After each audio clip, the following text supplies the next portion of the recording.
बजने वाले हैं खेसारी जी, टुनटुन यादव हो गए, प्रमोद प्रेमी जी हो गए, गुंजन जी हो गए। ये थोड़ा अभी अभी जो आपने क्लिप देखा है दोस्तों, मैं आपको बता दूं कि ये वही लड़की इंटरव्यू दे रही है तबाही न्यूज को, जो कि बैगन वाली गाना में खेसारी लाल जो कि ट्रेंडिंग स्टार कहा जाता है भोजपुरी इंडस्ट्री का, उनके साथ ये काम कर चुकी है। जी हाँ दोस्तों, ये वही लड़की है और पवन सिंह के बारे में क्या अनाप शनाप बोली है वो सब कुछ मैं आपको इस वीडियो में बताने वाला हूँ। तो चलिए इस वीडियो को स्टार्ट करते हैं।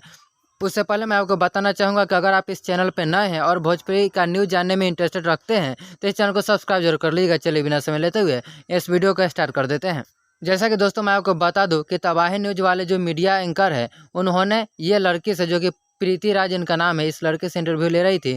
इंटरव्यू के दौरान उन्होंने पूछा कि आपको कौन सा सिंगर अभी अच्छा लगता है और सबसे ज़्यादा बजने वाला सिंगर का नाम बताइए। तो इन्होंने पवन सिंह का नाम नहीं लिया और 3, 4, 5 ऐसे सिंगर का नाम लिया जिनको मैं आपको इस वीडियो में दिखाने वाला हूँ, लेकिन पवन सिंह का नाम नहीं लिया। चलिए सबसे पहले मैं उस वीडियो को दिखाता हूँ आपको। अभी के टाइम में बजने वाले हैं खेसारी जी, टुनटुन यादव हो गए, प्रमोद प्रेमी जी हो गए, गुंजन जी हो गए। ये थोड़ा बजते हैं। जैसा कि आपने वीडियो में देखा कि इन्होंने सभी कलाकारों को नाम लिया जो कि बड़े बड़े सिंगर हैं, लेकिन पवन सिंह जो कि भोजपुरी इंडस्ट्री का पावर स्टार कहे जाते हैं सिंगिंग के मामले में और एक्टिंग के मामले में भी, दोस्तों आप देख सकते हैं कि उनका नाम ये लड़के यानी कि प्रीति राज नहीं लिया। दोस्तों आप क्या कहना चाहते हैं इस प्रीति राज के बारे में और पवन सिंह के बारे में, कमेंट में जरूर बताइएगा। इस तरह की और भी न्यूज़ जानने के लिए चैनल को सब्सक्राइब जरूर कर लीजिएगा।